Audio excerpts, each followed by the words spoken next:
Okay, sweet.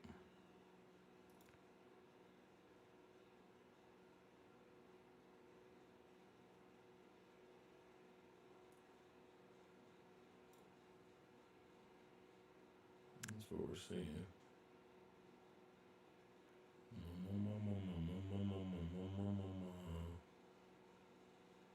me see. Share.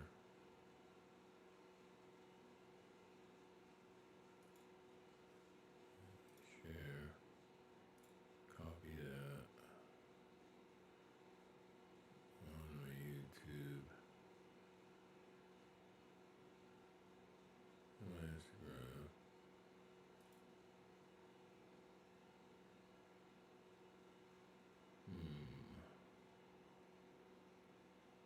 Do this.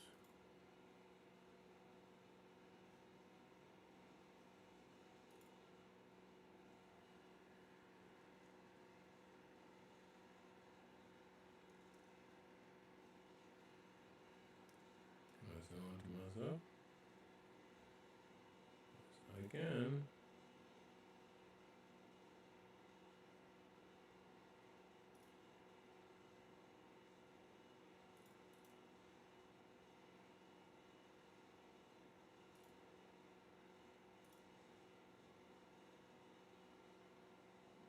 Okay.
Now the question becomes, what can I hear? Now the question becomes, okay, what can I hear? So that's working.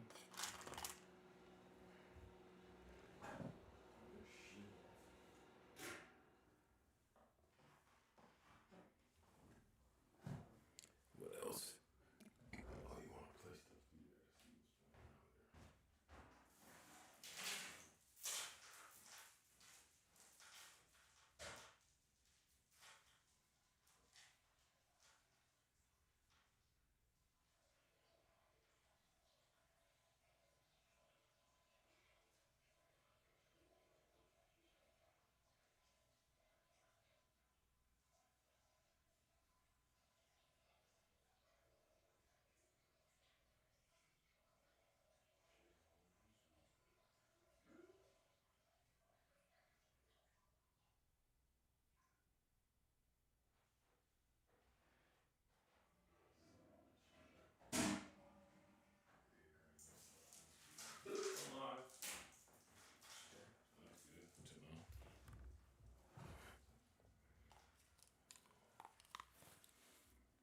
Okay.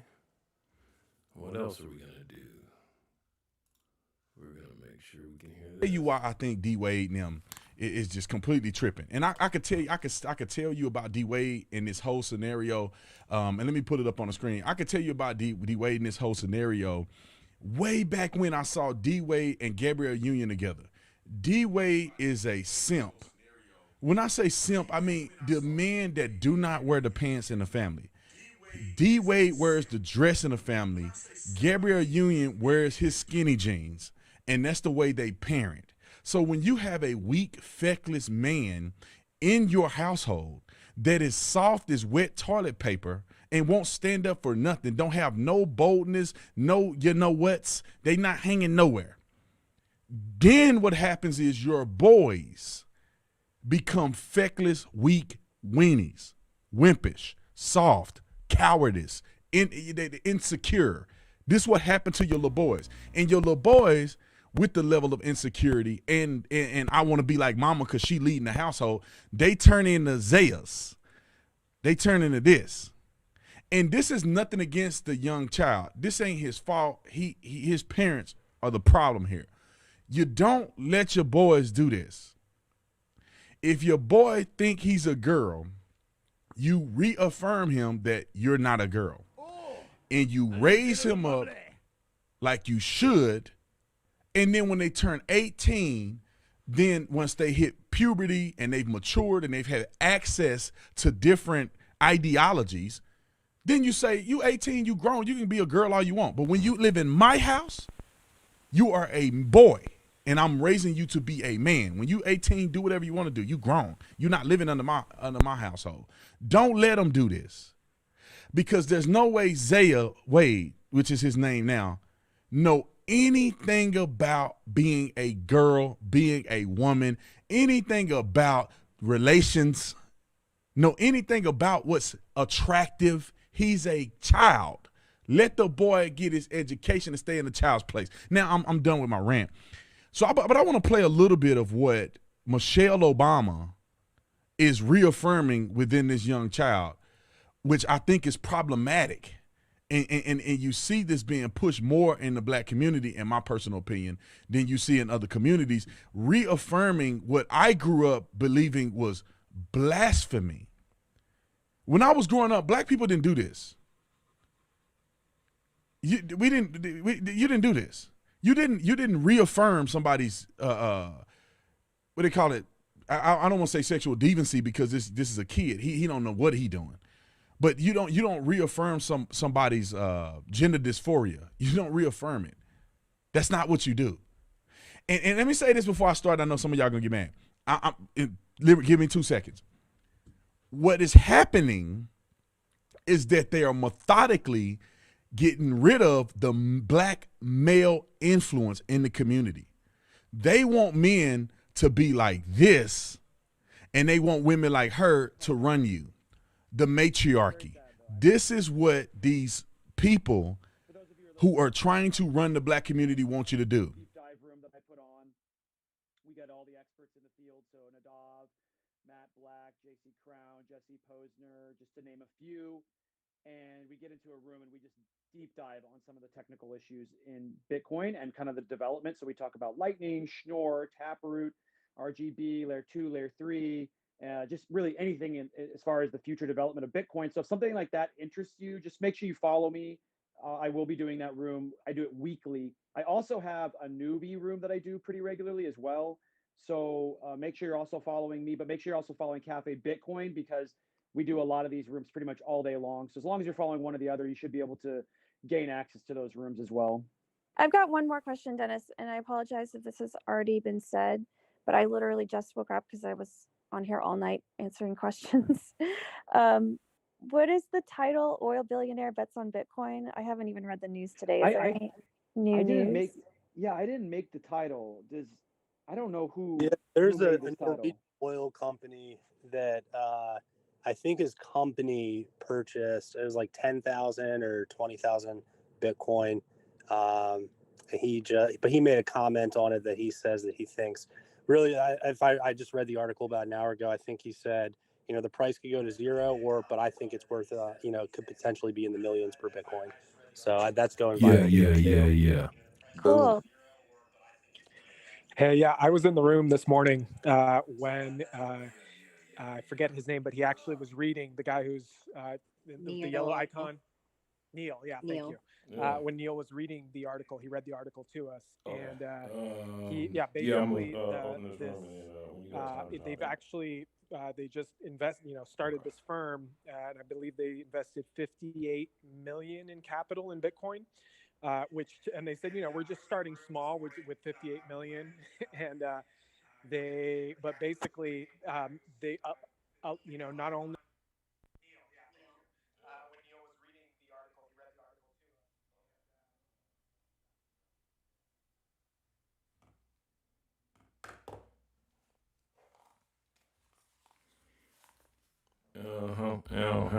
Uh-huh. Uh-huh. Uh-huh. Uh-huh. Uh-huh. Uh-huh. Uh-huh.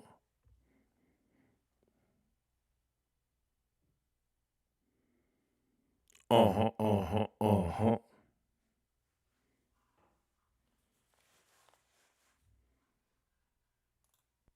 These very people are responsible for legislation that locked up many black men in America, locked up many of them. They want black men to be locked up. They want black men to be violent. That's why they're not trying to take care of none of the violence that's going on in inner cities. They don't care nothing about education and dropout rate. They blaming the white man knowing it's never going to fix anything because they want black men to be problematic and not be with their parents. That's why they want women to get on food stamps and they celebrate single moms and stuff like that because they don't want. Uh-huh. Uh-huh. Uh-huh. Uh-huh. Uh-huh. Uh-huh. Uh-huh. Uh-huh, uh-huh, uh-huh, uh-huh. Yeah, yeah, yeah.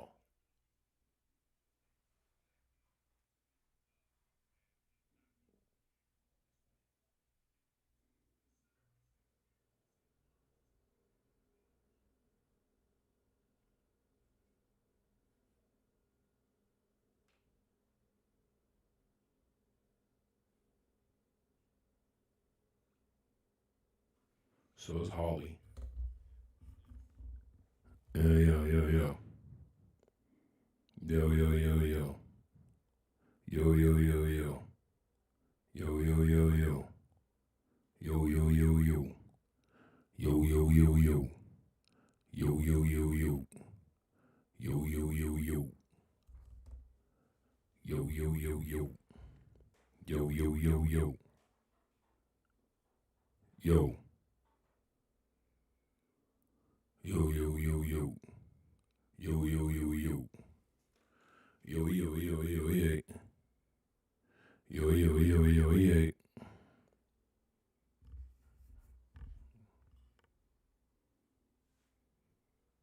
Yo. Uh. Uh. Uh.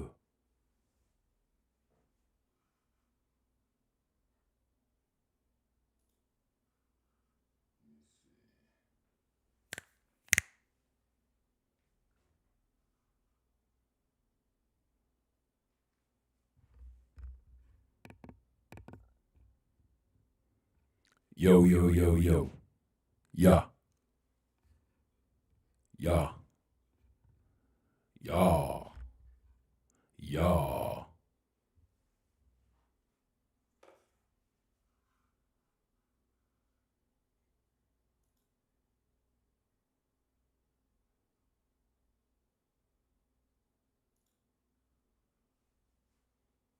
No filters.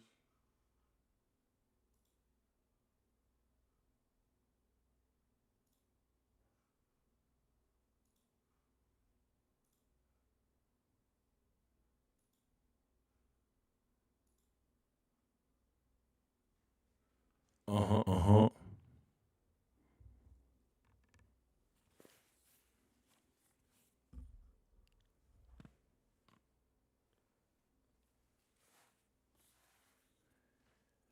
Cannot escape. Cannot escape. Cannot escape, Kobe.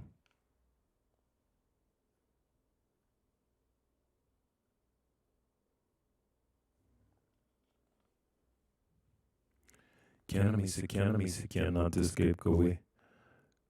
Toe to toe once again, no. Yeah.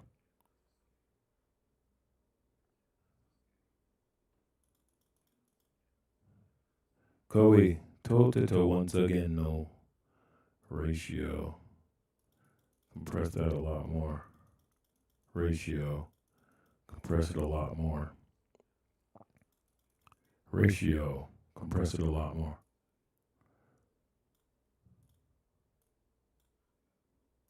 Yeah, yeah.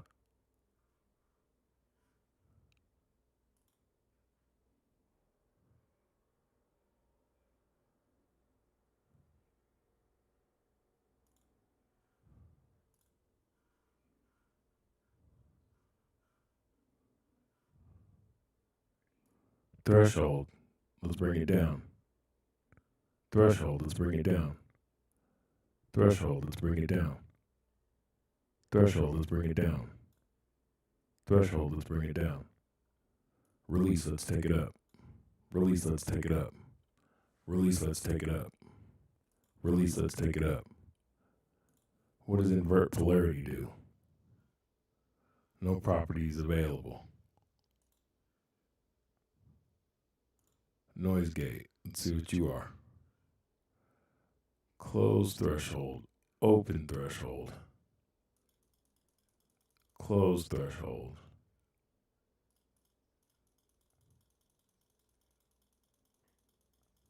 Bring that down, bring that down, bring that down.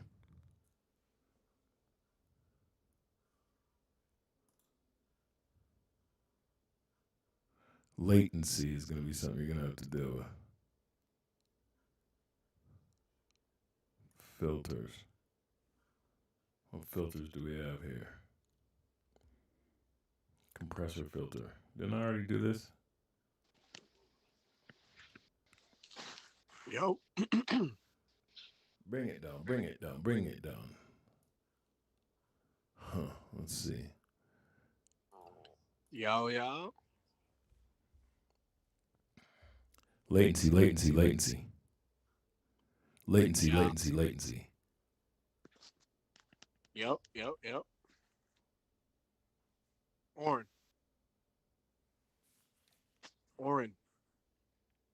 Oh, shit. You there? Yeah. J-Dub. Yeah, I can hear you. Can you hear me? Let me see if I can hear you. J-Dub. Yes. Hello. You was just there for a second. Hold on, man. Don't leave. Can you hear me? I can hear you. Type it in the chat if you can hear me. Hold on. Can you? All right, hold on a sec. Hold on. Yo, can you hear me? Yeah. Hold on. Hold on. Let me get back to where I was at. Can you hear me? So I'm trying to fix my signal chain. So I appreciate you doing this. You're gonna help me work this thing out. It was literally just on, so I'm assuming. Yeah.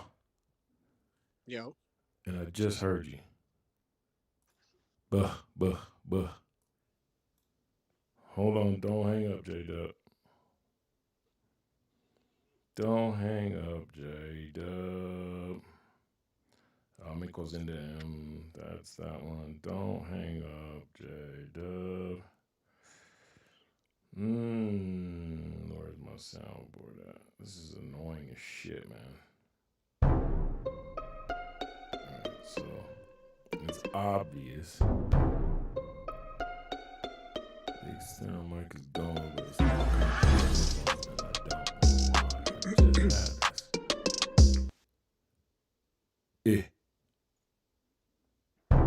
Yo. Okay, oh, that's right. OBS is still running. Let me see that. Wavelength stream, input, external head port, output. Oh, that's right. Yo. Jay, can you hear me? Yeah, I can hear you now. Okay, you got me now. So you couldn't hear me at all before? No, I heard everything. You heard everything, I just couldn't hear you, right? Alright, hold on. Make us see it. So what you had to help your pops do? We just got a new shed for the back, so I had to help him put some shelves up and move some shit, you know. Oh, you're doing that blue collar. Doing that blue collar work, that good work. Yeah. And he's gone again. What the fuck? So you're talking. Say something, J-Dub. Okay. Yo. You're talking. Hold on, man. Just bear with me, bro. This is definitely something that is in this box. What are you? You're not talking from your phone? Headphone port. Let's see. Hold on. Let's see. microphone port, external microphone. J-Dub, say something. Y'all. Jay. Yeah. T. I wonder why you're doing that. Yo. Yo. If you can hear me, just check your mic. Let's go. Mic check. 1, 2, 3, 4. Just give me some of those. Mic check. Mic check. See if I can bring you in. Not the speakers. Not the headphone port. Not the microphone. What if I go here? Nothing? Nothing. You bitch. Microphone port. Oh, got the wave. Yo. Yo. So you're there. And I know you're here. Hello? Yeah, I can hear you, bro. I know. Could you hear me that whole time? Yep. Yeah, I know. All right, let me see something else with it. This motherfucker's being a bitch is what it's being. And I paid too much money for this shit to be a bitch. Hold on. What are you doing? What Say is it, a something. system? Nothing. What is it, a system you're Let using? me see.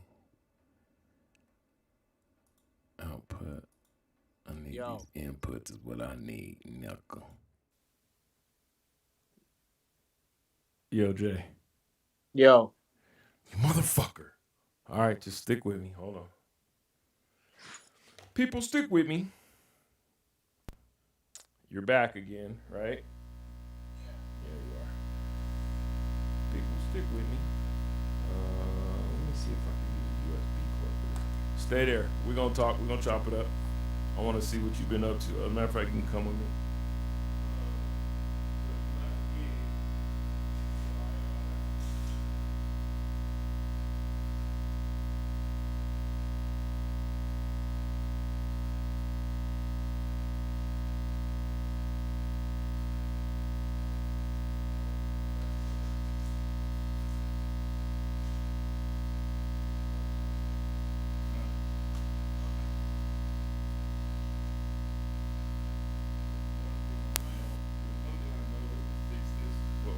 What I'm going through, but what I'm trying to do is pull all these things into the same source. Are you there? Okay, you are there out loud, but you're not there on my shit. So what I'm trying to do is just trying to fix my signal chain. So I bought a Mac Mini. I got my monitor. My whole setup is sick, and I got a mic.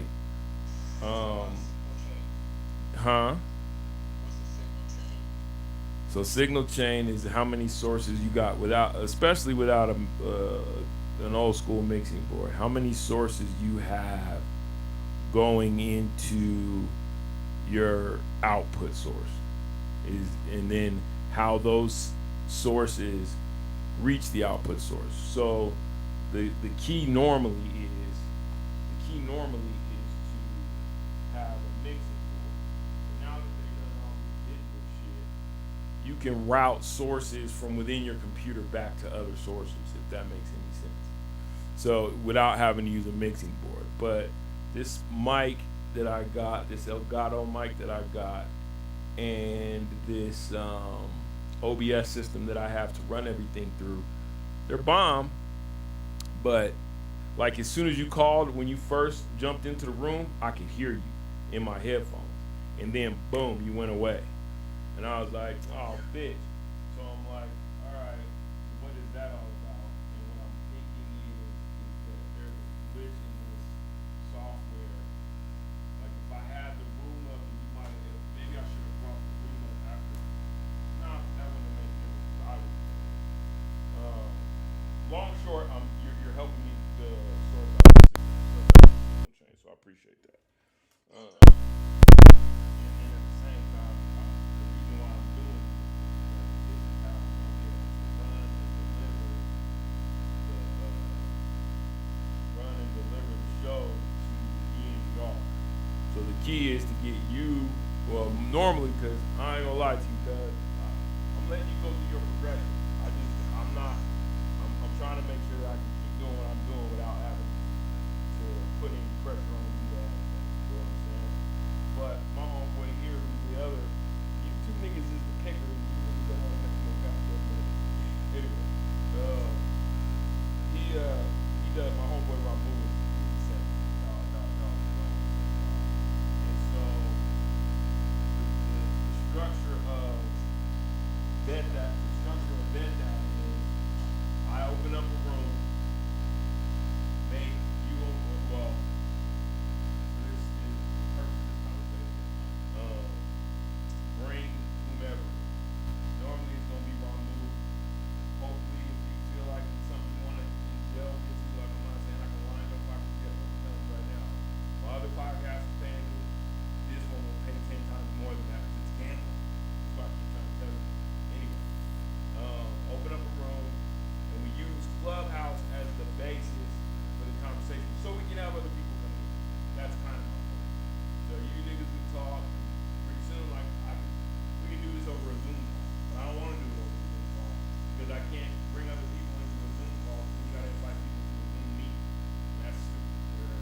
consider the most important bets of the night. We set up a couple fun little side prop bets. I deliver that to my people daily, and then we start getting sponsorships on this shit. And then eventually we be able to put the app that's gonna make us billionaires. At least me, you're right. I'm not trying to push you past your speed. That's what I'm saying. Like, no, I love you. Anything you find is yours. And I'm gonna keep doing this. And if you see value in it, come to us. So, push the numbers.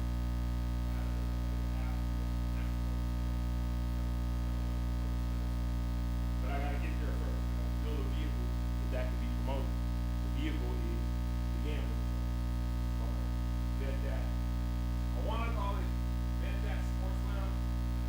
Yeah, I'm still kind of tooling around with that here. We don't need to be in this room just yet. Well, yeah, we do, because I gotta keep doing this. I wanna show you something. But you only got one phone.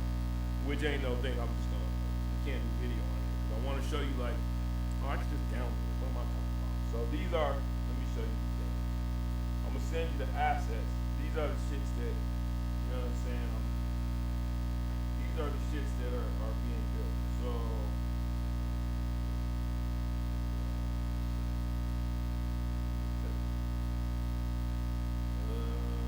so this is this one.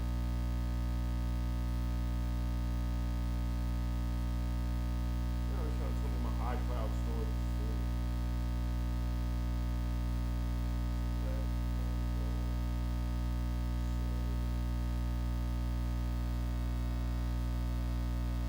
Oh, I'm so glad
this is personally me.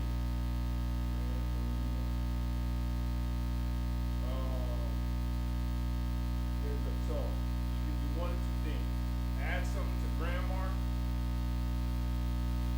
or take that one. You were gonna call yours Grandma Corporation? Grandma LLC. Think of something while we're here on the phone that you can add to Grandma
back. One more. Go back. It's because they're pushing an agenda here. You're great. This is for other kids. You're so great. Tell them what truth. Think about it. Think about a corporation. What is your truth? Think about a corporation. It's You not have to your have a truth. board to start a You're corporation. too young. That is no longer the case You're for too young S-corp. to know. But the best thing to do is start an LLC. This is not your truth. This is a fantasy. In a fantasy. This is a fantasy.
Well, what is the company? Or Mr. Teller's father's company. What is the company? Go Remar Corporation. Nigga, I do this. Can't tell you what company it is. So, my point is I would, like, personally, at the end of the day, if you want to, I would put myself down to the holding company. That's what I would. You got to figure out a holding company. A holding that. Accolade Holdings LLC. No, you file it as an LLC, but what you're going to do is you're also going to file for a trade name. So a trade name is the name that business can also operate under, right? And that could be 9 different businesses. You see what I'm saying? So one of your trade names is going to be the name of your pet supply. One of your trade names is going to end up being Natural Aid Holdings, just as a without the LLC up there. And then if you started another business or you combined on a business, you probably wouldn't be able to file for trade name on that. Well, we got this working. Probably makes sense to start a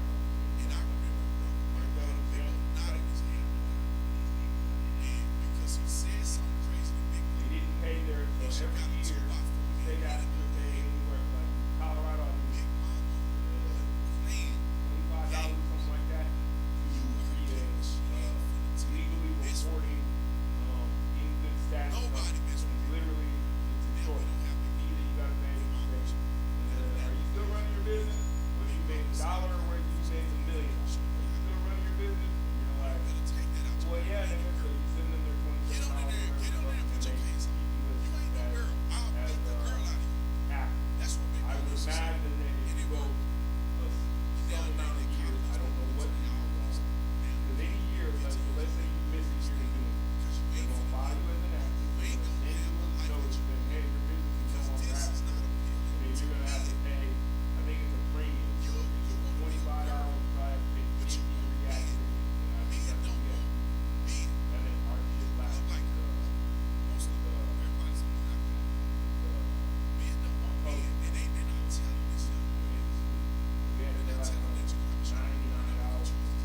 okay, you're back after. I would imagine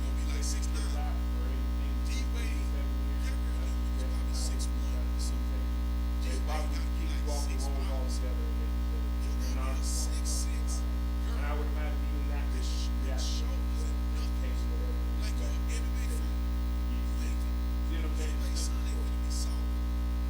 So that's why, like that company that had your name, Grandma Corporation, probably get denied one. Because usually they go like, they're not going to issue the same name. You know what I'm saying? Where they're going to issue it, you know, with a new company. Grandma Corporation came back online and you had something that's like Grandma West Corporation. Grandma Corporation just came back online. They might but at the end of the day, you will still be shot. Well, that's an inactive company. I'm back. And it's just a matter of whether or not your state allows two companies to occupy the same space. One that would be so the thing is, what you'll do is fill all this shit out, pay them, they're going to say, bring your documents, you're going to get print them, and you can literally, and the next thing you got to do is go to the IRS with the EIN.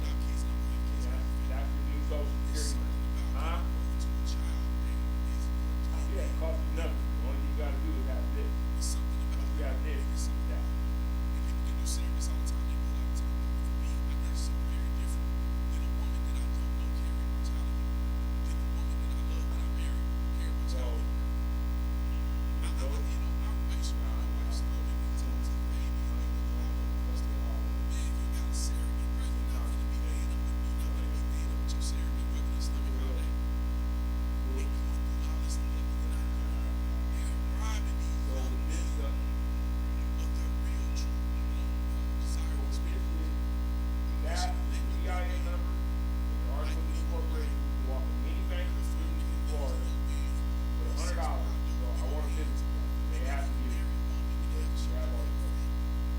You're a business.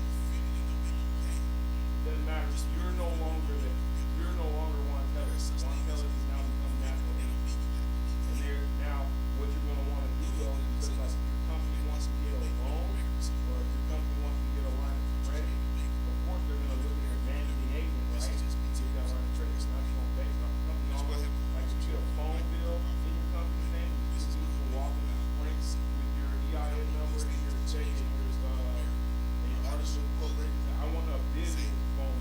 I don't want a personal phone. I want a business phone. Sure, they're probably going to run Juan Tellis' credit to see certain things. I don't even think they did that with business credit. They literally put it on shit. And now your business is building credit. Watch. They're paying a bill every month in that business. You know what I'm saying? Your business isn't fully credit worthy because if natural aid, you know, natural aid holders go and try to get a credit card with Visa. Visa's not going to run natural aid. There's no credit for that. And yeah, you got that phone bill, but that's not credit. They're still going to run your credit. And if your credit's bad, then what happens? Yeah, you're going to bring it up. But if you start building your personal credit, if you start building your personal credit, obviously that's going to boost your business credit. And you get to a point where you can shield Juan Tellis with what you can do now. Once you have your business file your taxes, unless you have an S corp, and then there's other things. Once you have an S corp, now you're shielded. Juan Tellis is shielded once you have an S corp. A limited liability corporation limits the liability to you, the owner of the corporation, and puts the liability on the business, but it still uses you, the owner of the corporation, as its back, right?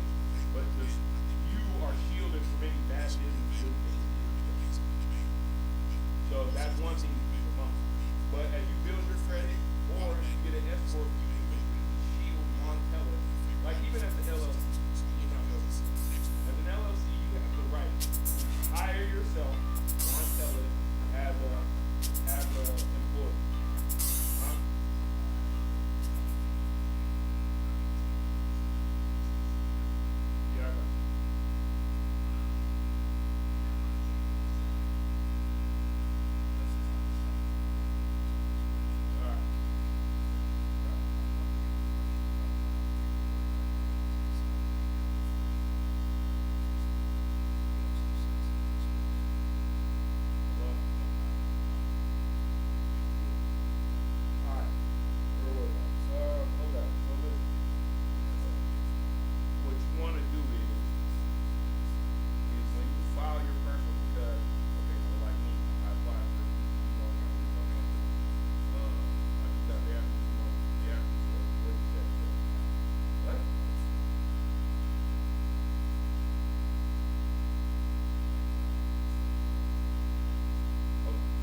new car in natural AC, and you can write that car off as you pay, right?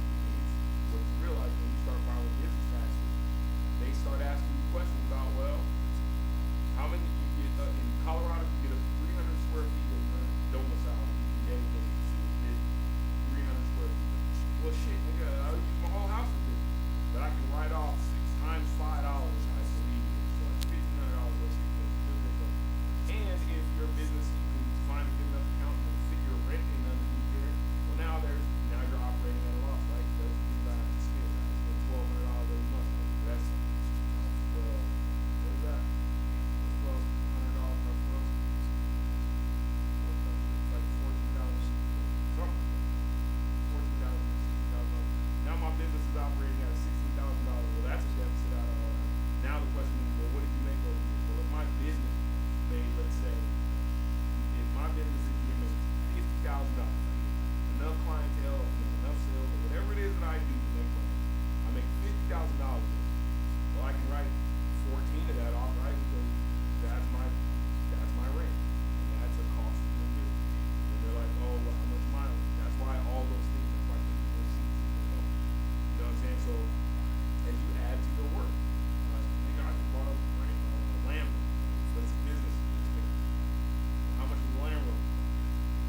$47,000 probably a used one. Well, add that to the 14 that you spent on rent. If I only made 50 a year, now I'm operating at a loss, right? That 47,000 plus the 14,000 from my rent, that's way more than $59,000. So now I'm operating at a $9,000 loss. Now let's say I file Warren as an employee. Now this is creative accounting because you got a good accountant that you do it. It's happening all the time. So let's say I paid Warren, and say my holdings company paid Warren either as a consultant or as an employee. Usually has to be an employee, so you gotta pay the employee. And that's why you want to stay away from it. So let's say I claim myself as an employee and I pay myself $9,000. Well, that's a loss for me in the business. So I have that $9,000 in the business. Now that's $61,000. I make 50 in a year, and I'm already operating at a $61,000 expense. So that's an $11,000 loss, right? These are the things that people have been doing for years and getting the fuck over. And all your normal living expenses, you do your best to fit them in your business expenses. See what I'm saying? So gambling probably won't work on this unless you find some creative way to call it investment prospect. But food definitely gets under that because you gotta feed yourself. And if you're traveling, quote unquote, so every time you drive your car, you log your mileage, if you're traveling, then your business. And I'm not telling you things, you start copying these things, and I know you know this. These are things that business people are doing all of the time. So those are the things that now, that's the $11,000 deficit that I ran. When I apply for a PPP loan or a PPE loan, they're gonna look at me like, send us all of your business information to last that we paid out. 2020. And in both of those years, I operated, quote unquote, at a loss. But I still have an employee, I still have a business, and you qualify for whatever money they say, you go to your $1,000. In your case, no good.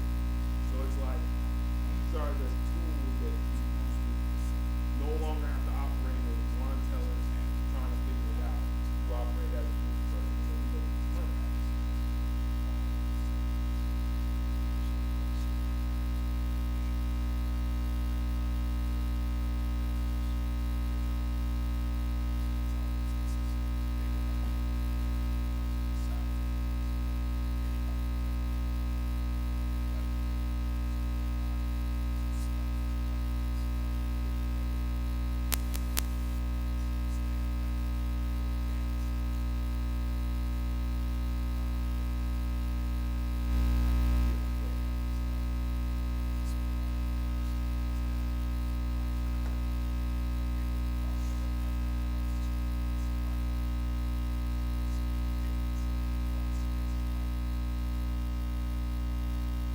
Yeah.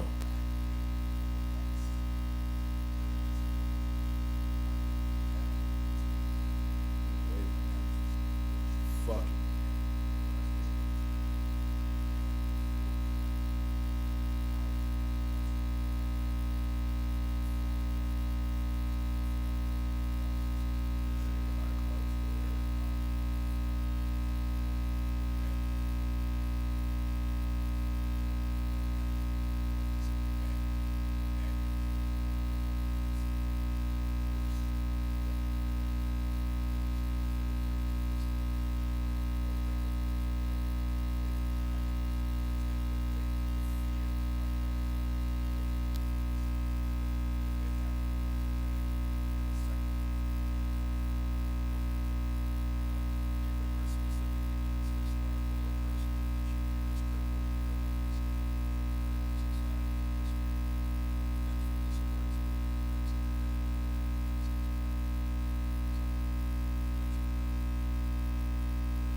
Air it out.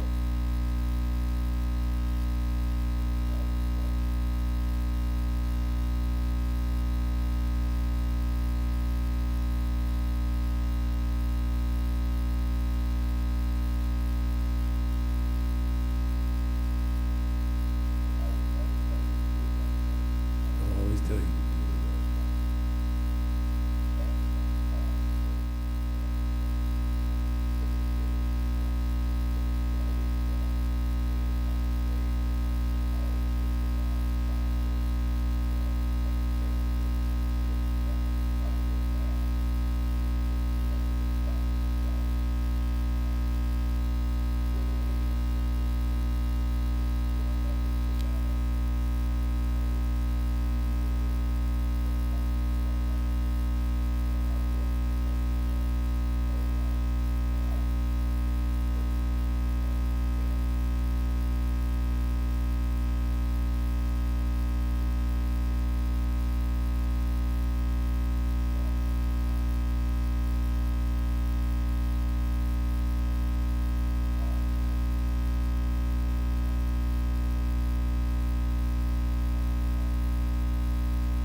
But he was just a man who stood up when it looked like it was dangerous to stand up.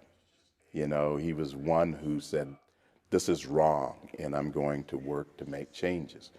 The other people that I didn't know who were revered in our household, again, Phyllis and Aaron. Aaron Kravitz was a local lawyer in Savannah who happened to be Jewish and allowed black lawyers to use his law library and things like that. And his daughter, Phyllis Kravitz, who's now in the 11th Circuit Court of Appeals. They were revered in our house. And there were any number of others who would fight back or who would actually show up to the meetings.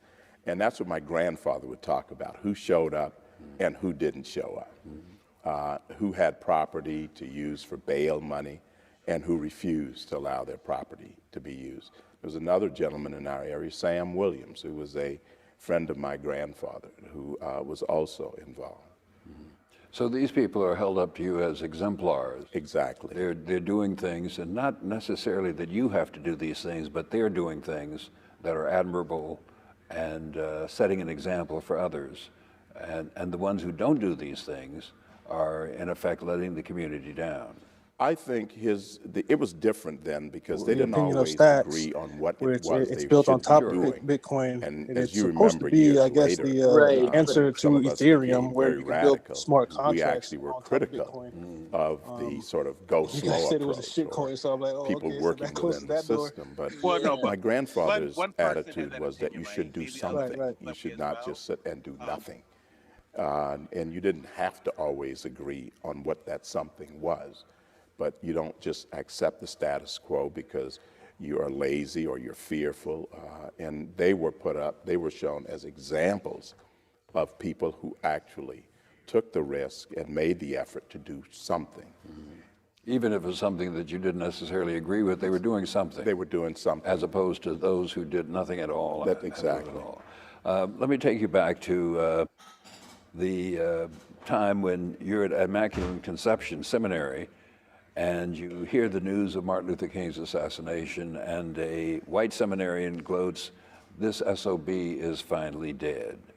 And you described that as the final straw in an interview you did with the San Diego Tribune in 1998.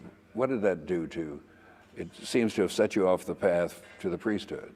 Well, that was my 4th year in the seminary, and I was always a little bit, not always, but that year I was beginning to be a little shaky about it. But actually what he says, that's good, I hope the SOB dies. And that wasn't so much that I was following every move of Dr. King, because there were others at the time. This was an era when you were beginning to get this sort of the beginning of the Black Power thing. Malcolm X had been around, and there had been some more dissension than people talk about today, but there was, as you know, some dissension. But that wasn't it. It was deeper than that. That this was a man of God who was, again, whether you agreed or disagreed, was doing something right. And he was doing something for good. Why would a fellow seminarian wish him dead?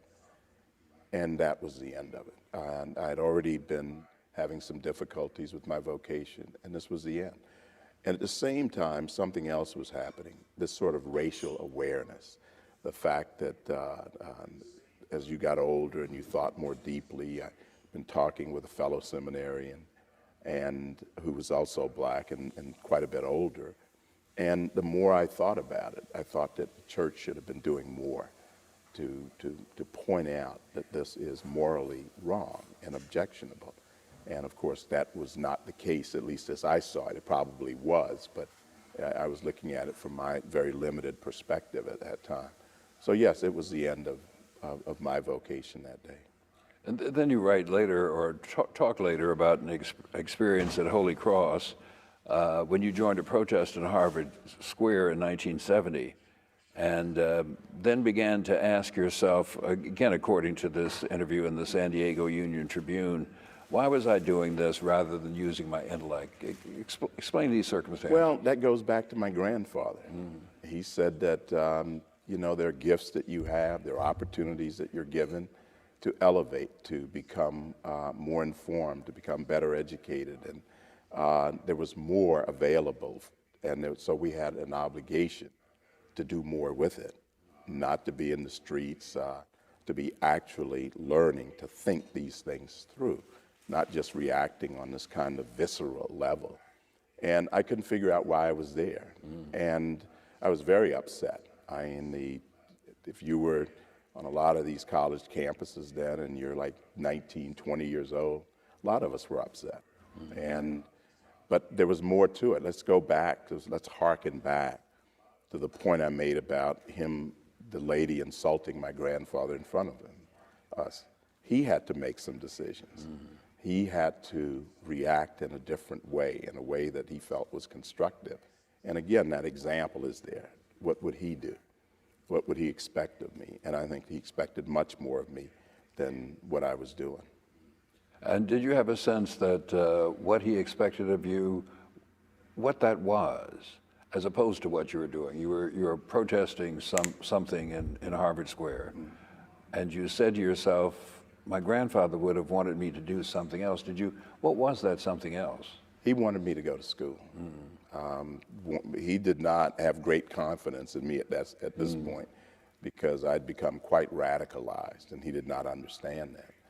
But he would want me to go to school, and he would want me to learn, because he never had that chance. And a gift that I did have was the capacity, the ability to do well in school and to learn very rapidly.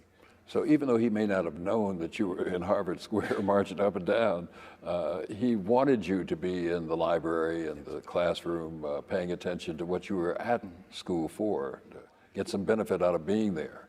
You know, we all have kids, and they go off. Yeah. And we still have expectations of them. And I know I always dragged around what I thought his expectations were of me. And I think I referred to him in my memoirs as a brooding omnipresent. And so he's always there, even to this day. Yesterday was the 25th anniversary of his death, as is this week is the 40th anniversary of the assassination of Dr. King. And there's some things that always are there, just that date is always there and very poignant. The events of 1968, in April of 68, are always there, they're poignant. The assassination of Bobby Kennedy is always there in 1968. The assassination of John F. Kennedy is always there. There's some of these big events, like my death of my grandparents and the ones I've mentioned, that are always there. There's some others, but you never kind of forget them as reference points. So the person of my grandfather, even to this day, never evaporates. It's always there. That's why when you asked me earlier about the early influences, I go right back to that source. Because you read Kant, you read Nietzsche, you read Thomas Aquinas, you listen to your philosophy professors, you meet people over the years, you read all sorts of books. And what I've found is that I have no sort of intimacy with them. I see the words, I see the written words, I see the thoughts, the ideas. But the person who's touched a whole person is back home. It's my grandparents, really. So in spite of the reading and the education you've had at college, at Yale, I'm guessing, that this is an ever-present influence on you. And the most dominant. Despite the fact that he's passed away 25 years ago, still the most dominant. Yeah. That's a remarkable tribute to him. Well, I think that, I have to fix this mic. as I say in my book, that he was the greatest man I've ever known. I mean, he did the right thing when it was easy to do the wrong thing. And I think that it's easy today to vent, to be upset, but is that always the right thing? I mean, if you and I saw a couple of guys we knew in a bar, and they had a legitimate beef with each other, we wouldn't say, go and have it out. Right. We try to figure out a way, how do you all deal with this in a constructive way? If your kids or your grandkids are having a little disagreement, you pull them apart and say, now what's the right way to deal with this? And I think that's what he was trying to show us with his own life.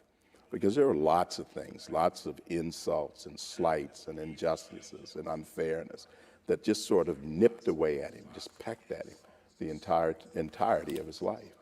And yet he showed us how to deal with all of that and continue on in a positive and constructive way. So yes, I mean, he sits there as that great model for me. So you found a way not to be dragged down by these things, but to push on and to hold himself. That's right. Hold himself erect and proud, and to achieve and to accomplish in spite of it all, and to figure out a way to get his boys to do the same thing. Let me shift gears a little bit. How did you choose your career?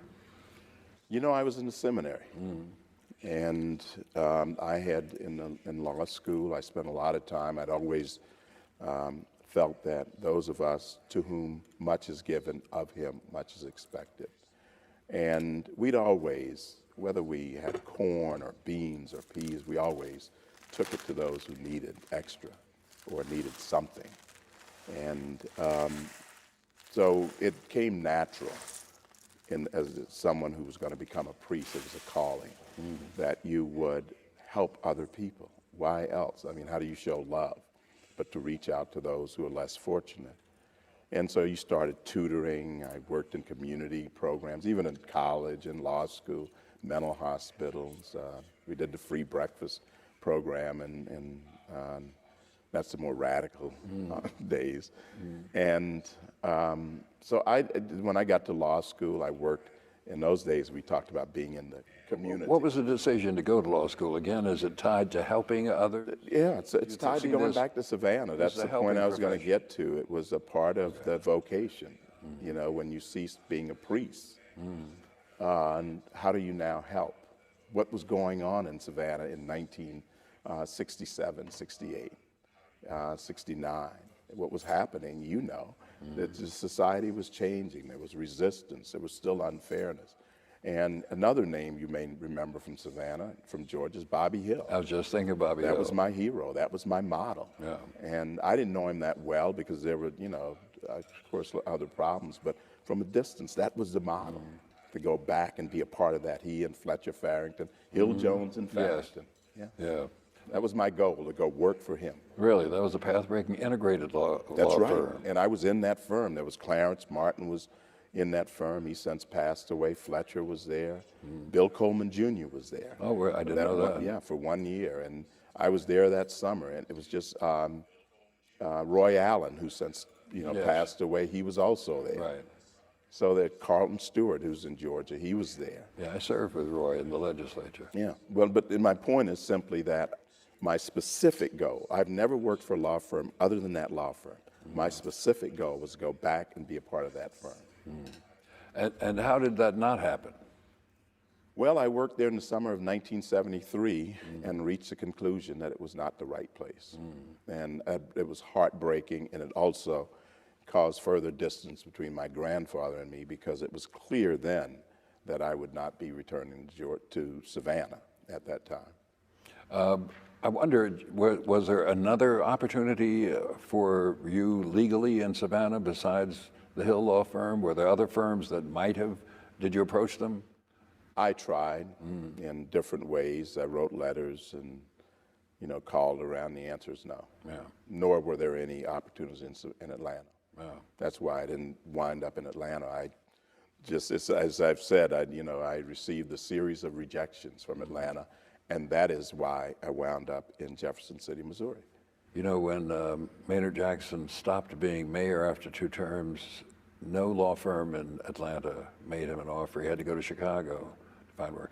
And anyway, so you end up in Jefferson City, Missouri, and you're doing, as I understand it, mostly tax work and other kinds of things. I started out with criminal appellate work. Oh, really? I did. That was the beginning. It was really interesting because you show up. Of course, you have to pass the bar exam. Right. I lived with Mrs. Margaret Bush Wilson that summer, which was great. It was a great learning experience in many ways. And on September 14, I became a member of the Bar of Missouri, and September 17, I argued my first case before the Supreme Court of Missouri.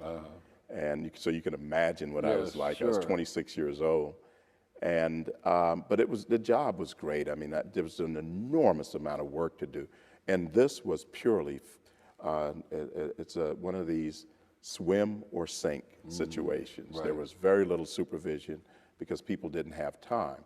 The great part about it was that the work came to you in an indiscriminate manner.